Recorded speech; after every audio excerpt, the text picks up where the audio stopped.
I just got in from a long walk. If I don't record this now, it's not gonna get done.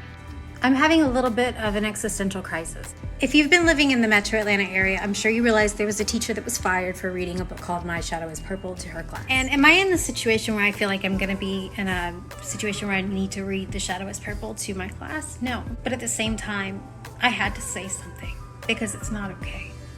Like, this teacher getting thrown under the bus is not okay. Knowing the statistics that I know and seeing what I've seen, I have to say something. I can't just let it stand. And I'm scared that if I say this in public, I'm gonna lose everything. So let the chips fall where they may. I'm just tired of feeling like this. Maybe I can lose everything teaching-wise and just gain myself and work somewhere normal. I think the amount of bigotry that's going on right now has made me really put into question, like, if I want to continue to teach. And before I was ever, a dance teacher working with kids, I was a choreographer. I wanted to make music videos, so commercial entertainment industry stuff. That's what I genuinely wanted more than anything. Even when doing movement coordination or artist development or choreography with an artist, bringing out the best in them was always one of the most amazing things that could ever happen. It really made me feel validated that I was doing what I was supposed to be doing with my life. Several artists and musicians, a lot of them are members of the LGBTQ community and the dance community. There's no way to be a bigot. There are so many of us that are, different. Performing something from Rent. The color purple. A chorus line. Cabaret. These aren't about cisgendered people. A lot of the charities I worked on were AIDS foundations. A lot of these charities support the LGBTQ community. Charities like Lost and Found Youth, Sisters Atlanta, especially Lost and Found Youth, which specifically regards LGBTQ kids who are thrown out by their families and experience homelessness and are 4 times more likely to die by suicide. So in order to support our passions, we teach on the side. The thing I really love about teaching is being able to work with kids and actually bring out the best in them. Teaching them how to dance and believe in themselves. To make a better world. Not treat others disrespectfully. To teach them how to respect one another. And watching a kid actually, grow into their element and become an amazing performer, that was always in them. They just needed to believe it. Those are rewarding experiences too. Genuinely loved working with kids. The other side is not so great. By no means is it lucrative. Year after year of trying really hard and working extra hard not to even be able to support yourself. They pay you, in all reality, not enough to live. You have no health benefits. You're running your body into the ground. Yet they expect a lot of things from you. They expect you to not be a unique human being or to be yourself. That doesn't really jive with commercial stuff. A lot of those things that would sell your work are going to be divisive. They're part of your brand. Being who you are and proud of it, being different. More and more I teach in a studio, I start to see this kind of deadening of who I am uniquely as a human being. And I don't like it at all. And I started to kind of lose who I am as a person.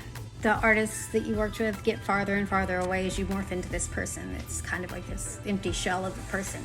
You're starting to lose your identity, that same thing that you had to brand yourself with. And the brand isn't a lie. It's just a version of yourself that is marketable, and that's how it works. The more and more I felt like I had to hide who I am as a person. It doesn't feel good. I can't go out and do this or be seen doing that. Or I can't, work for that charity because they might think this. And I have a really good choreography concept. Or I have an artist I want to work with on a music video, but the theme is a little bit questionable. The studio is going to find it, and then I'm going to lose my job. I can't have my hair too weird. I can't go here and do this. I can't say this out loud. I can't, express myself. I can't express my opinions because I have to be afraid of what other people are going to say. And I can't be this soulless robot, It's like trying to teach a hip-hop class and then having somebody Google the lyrics of the one with cuss words in it and then say that you're a bad influence on kids. It's that kind of, and that's actually happened before, no lie. It's getting to the point where I feel like I can't be myself on social media. I wouldn't need to say a word without my actions being scrutinized. It feels like your soul's being suffocated. It used to not be as bad, but now it's getting really bad. Knowing the statistics that I know and seeing what I've seen, I have to say something. I can't just let it stand.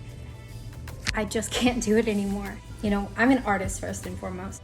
The longer and longer that I let this happen, for a job that doesn't even contribute at least, $200 to $300, maybe $400 a job, driving around from job to job, trying to find enough to pay your rent.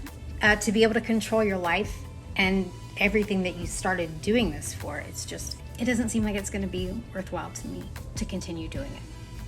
And it's really sad. And I love inspiring kids and everything. And I feel like I'm living two lives. And it's hard. It's hard to say, I've worked on music videos, but I don't want you to see those music videos because I'm scared you might find something wrong with it and I won't be able to have a job here. It just feels terrifying every second, every day. And before I knew it, I had given up everything to just be this cookie cutter cardigan wearing, contemporary playing version of what other people expected instead of who I was. And contrary to what many people have said about who I was raised to be, I wasn't raised to be a bigot, and I wasn't raised to be cruel, and I wasn't raised to hide who I am. I wasn't raised to shut up when I know something is clearly wrong. So maybe I lose teaching jobs, but I don't lose my integrity. I'm just not really sure where to go from here, and I'm just posting this because I don't know what else to do. So that's where I'm currently at. Being a dance teacher or a choreographer is about expressing yourself. It's about being in touch with who you are as a human being, and I feel like that the more and more bigotry becomes pervasive, it's impossible. I stand with the LGBTQ community and all of the kids struggling. I understand that nobody is grooming anyone and nobody's doing anything like that. The book was about accepting others for who they are, even if they're different, so that maybe we could have a lot less bullying and keep some of these kids alive that are too afraid to speak up. I want to be myself and be appreciated for myself as an individual, and I'm gonna go back to that. And whatever I have to do, normal job, fine. But I'm not gonna sit here and say this is fine. It's not. I want my life back. Because before I felt like every ounce of being in my soul was being sucked from my body, I thought I was a pretty cool chick. I'd like to find her again. There it is. I need to figure out how to get back to where I was. I love you guys.